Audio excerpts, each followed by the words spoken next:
Hi, welcome to my tube, my tiny little tube. It is only small in stature. I am standing turtle, heyoka, empath. I was just making some notes, doing my pre-game, so to speak. My pre-game used to be much different. Used to be defined different altogether. Pre-game is before the drunk before going out. Used to be the pre-game in the olden days, but my priorities changed. Things changed in my life. I grew up, I like to think. In a lot of ways, I maintained my childlike heart space. I've always been kind of full spectrum. Mom always said I had quite the imagination, and I thought about a lot of things at one time. So I was thinking about the second wave. Of course there's a second wave. There's always a second wave. You ever look at a heartbeat? I often talk about things like mind the dip. Like for every explosive event, like every peak, every high that you have, the next day there's always that emotional crash. Mind the dip. I try to remind people, mind the dip. So here's just a picture of a heartbeat. And if you see, this is backward. Just go Google. Just go do an image, and there's the big pulse. I spent some time. I was going to be an EKG technician when I was 18. On the job training. I need to do something with my life quick. The pressure's on. Here's an opportunity. Go do this. Went through all the school. Went through the training and everything. It was my first night overnight at Reading Medical Center, and a dude didn't have a freaking address, transient man, freaking, they called it an EKG stat. We ran down to the freaking emergency room, and the dude jumps off and he was like a big guy. He's like 6'2". I'm not a very big person, tall person. I'm small in stature, and he jumps off the freaking gurney and just squats on the floor and just deuces right there. And I was like, you know what? The medical field is just not for me. It's not. And then later, when I was in IT, I ended up going back and working in a department of radiology at CUMC in Omaha, Nebraska. That was interesting. I learned a lot of life lessons there. The selfishness of ego. They lost one of their residents, Adam, due to a drunk driver. And then, because we were level 1 trauma, us in Methodist, and it was our week, the man that killed our radiologist, our resident, came to our hospital, and then we had to treat him too. I later ended up opening the door for him. I know what it's like to have that obsession of craving to want to escape. So I can't really blame people for doing things I've done myself. So, anyway, I made some notes. I was thinking, one of my, a gal that watches one of my little talks, Katrina, I believe her name is. I just looked at it a minute ago. But it's been a long day. I often say when my birthday is. The 9th of April, 1974, 11:01 a.m. And those are my stats. That's who I am. I was born on the 34th point parallel. So technically I'm an L alien, the same vibration. I believe that people are aligned not only cosmically, but latitudinally and longitudinally. also. And she discovered today I guess she heard for the first time that was my birthday, and that's her birthday too. She often comments on our congruency. And see, that's my belief system. Ever since I was a little girl, people are like 365 days in a year. I'm like, no, there's only 360 days in a year. There's a day for every kind of person, for every person there is. Because look, go down that anthole. Go look on and see who all the people that have been born on your birthday. I've always looked at that, and there's people that and see, that's the thing. There's one girl in high school I went to high school with, because they always had the birthday board, you know, up. They put the birthday board up, and we just, I mean, it was just like, I don't know, maybe we were too much alike. I don't know. Maybe we weren't enough alike, but we just didn't ever really jive. And our lives are congruent. I mean, I've seen what she's up to. She's done very good. She's successful. I mean, she's happy. She's got a good life. She's got a good family. She's been in a freaking long-term relationship. It's more than I can say I've ever done, you know. And I mean, she's even done that. I saw even see her do the footloose. I do the footloose thing myself. So, I mean, it's cool. But that's the thing is something. But I like people that are opposite of me, because we're still alike in a lot of aspects. But see, but you can be the opposite of somebody and be born on the same day too. But I think that sometimes people are just busy doing their own thing, and they don't stop to notice the similarities that they have with people, you know. Because I think about, and I also think about the people that are born on the opposite of my birthday, or just born on the same day, different month. You know, we're all just frequencies. We're all just representatives of the day around the the solar calendar, and how we represent ourselves. You know, it's how we show up, with all of the frequency that are tied to that day, you know, with all of the people, you know, who, like, look, I think about the people that I have the same birthday with. Jenna Jameson, same freaking day. Hugh Hefner, Dennis Quaid, younger than me, Kristen Stewart, the Twilight gal, Simone, she just got married. Congratulations, she found her, like, same flame. That's freaking, when people find their same freak, you know, I get happy for people. She just got married recently. So look and see who you share the same birthday with, you know, and then and then expand that, like people that your parent, like your relatives and people that you're friends with, and then go look at, like, you know, famous people and where they grew up, and then look at the latitude and longitude. And I bet a lot of you guys have been to a lot of the same places, maybe just missed each other a couple times. So that's how frequency and energy really works, and the way I see it. But I've always seen things different than everybody else. So, and I always got the low grade. So what do I know? Anyway, happy birthday, Debbie Harris. She's 75. Heart of glass. That takes me back. See, that's the funny thing about figuring out in retrospect, you know, about my spiritual experience. Because I came in this incarnation. I know my incarnations last where I was male representation. I know it. I know I freaking did terrible things to women. Terrible, gross things. And all of those things, I came into this incarnation getting the karma for that. I recognize that for what it is, you know. I recognize that. That's why I had to experience the vibration of a man that would do things like that to a 10-month-old baby, and you know, kids that would do things like that to a 3-year-old girl, and you know, 12, 13, 14-year-old. Just that vibration of creepy. So I can get, you know, and later it's just the controller and the controllee. So later in life I can teach people how people hide in plain sight to get you to become the controllee. And that is why now, more than ever, free will is paramount. Anyway, before I get too far off track, Debbie Harry, she's a pretty girl. I mean, and that's the thing, is I came into this incarnation and I freaking love women, because Mom and I didn't even meet till day 3, so it's not even like and she never breastfed. I mean, we don't have the mother-daughter relationship that mother-daughters have, you know, and so that we do now we do, but back then, in my formative, impressionable moments, no.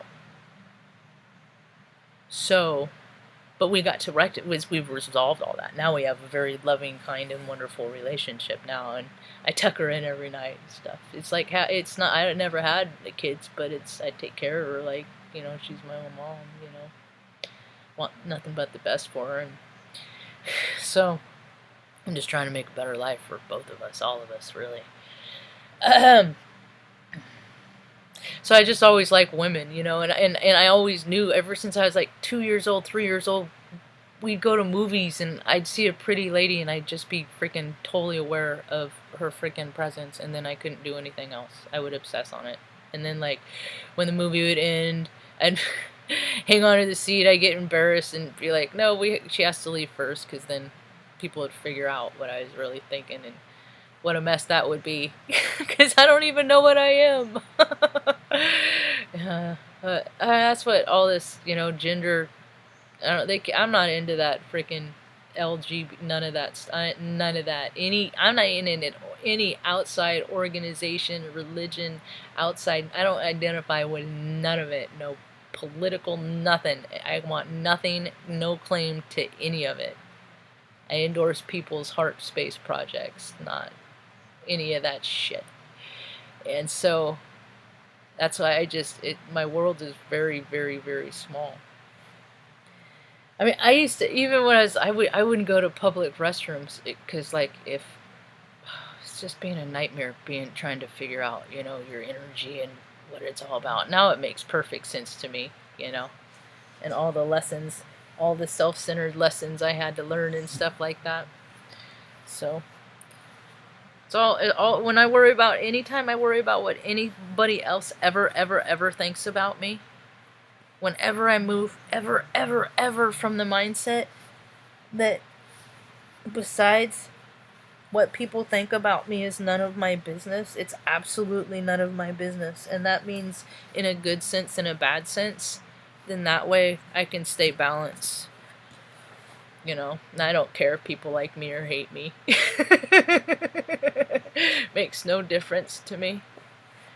So, what else? Other notes did I have? So I think we are all a degree in the circle of a representation of like the calendar days. I was thinking about that earlier today when I was outside with the cat. The cat and I were getting grounding time under the pine trees, and not a lot of birds out. It's a really weird energy. There's not a lot of activity where I'm at. Not where I'm at. So yeah, it was, that's how I learned how to be respectful to women. I wasn't always respectful to myself. I wrote my little note, hey baby, horn dog heyoka, when I just pretty ladies. And they wore makeup, and Dolly Parton was an angel on this earth. I remember my dad, he's a man's man. He's the guy who worked in the oil fields, truck driver, all those man jobs, all those he had the freaking Tom Selleck mustache. All the ladies just loved him. Dude, if I was a man, I'd be set right now. I'd have just women taking care of me all over the place, paying my way. If I only had a penis. It's kept me out of a great deal of advantage. It really has. I can't tell you how many times I've heard that. Marge, you're the perfect boyfriend. You're just the right kind of guy. If only you had a penis.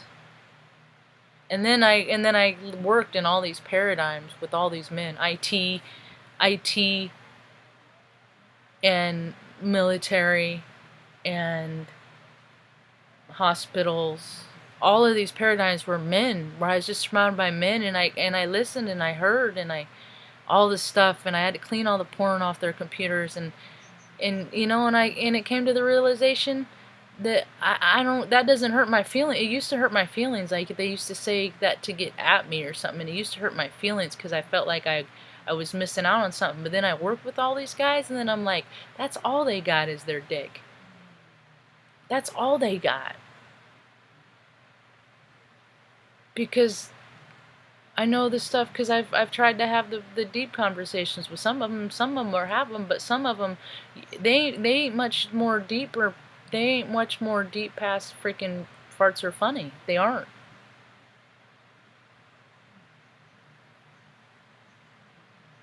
And it's sad, because women deserve better than that. Women deserve better than that. Women deserve good conversations and, stuff like that. And so I didn't respect what, when I was younger, I drank too much, and then I'd get the wrong idea. I think that she liked me, that maybe I had a chance, and I'd go for it, and then nope. Then I'd always have to get the story later about how, Marge, you just embarrassed yourself again. Yeah, I thought she liked me, but she didn't. Bugger. Misread that one again. So, then something switched. And then nobody liked me. It's been about 4 years I've lived. I can't believe I've lived in Oregon for 4 years. It feels like it's been a year. It's been hard. So everybody's like squirrely about their spamdemic, their imposed fear, the next narrative, until the next thing comes along to divert people's attention so they can make more flyers and make more handouts and, buy more fleets of vehicles with their logos on the side and the merch and the t-shirts and all that stuff that goes with the next thing that shows how much people care about the next thing. While the reality of the situation is people have spiritual abnormalities, and that they don't recognize the light and the dark in each and every one of themselves, and they live in their perversions, and they allow it because mostly they're good. So, and it's all that bros club that, and the women too, it's all dying. It's just enough is enough. Doesn't make for good TV anymore because it happens too much in real life.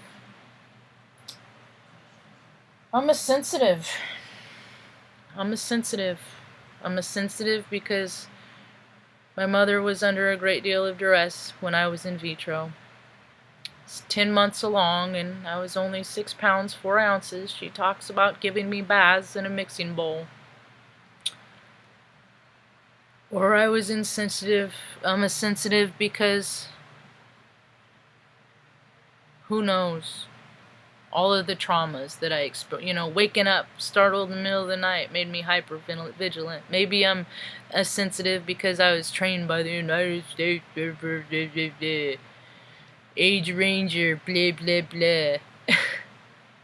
Because I was conditioned here and programmed there. For whatever reason, people on the planet, they're just becoming more and more sensitive. So all the loud, boomy shit, there's no place for it anymore because the gig is up. We all know that you just been doing it for money and to frickin' harvest the frickin' fear of the souls I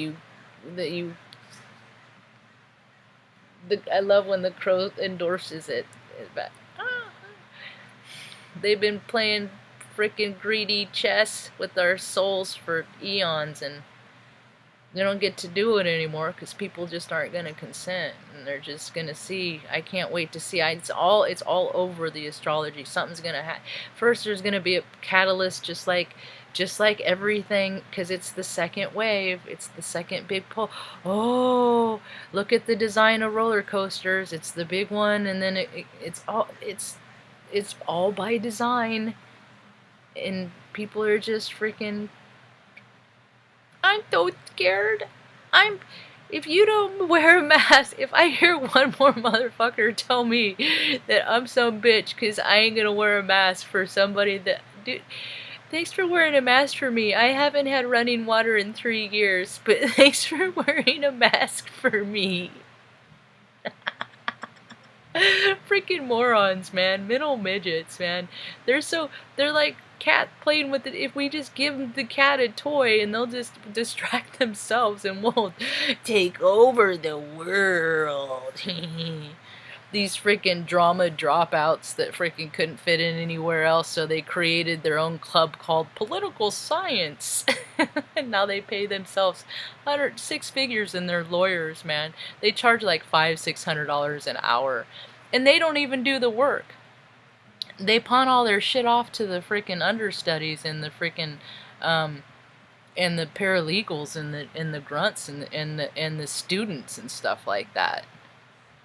I've been around lawyers freaking my whole life, on and off. Worked at a law school. They're all freaking all their keyboards are nasty. They're freaking dirty. You go, dirty. Ugh. Very egomaniacal. It's a very egocentric, but there's a place for everything. But when the spirit goes too far, out of balance, and you forget the spirit, then this is the world we get.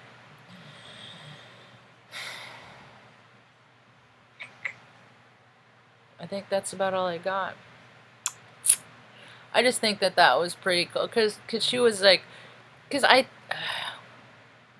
don't know, when I think about things outside under the tree, they always sound better than they do when I talk about them here. But we're all just shades of one color wheel. What matters is where your heart space vibes from. Are you coming from a space of there is enough for everyone, and everyone should have their wildest dreams come true? Everyone, as long as they don't have anything dirty and nasty to do with, kids or animals. Like, you don't get to take the will, you don't get to take the spit of a human being without their permission.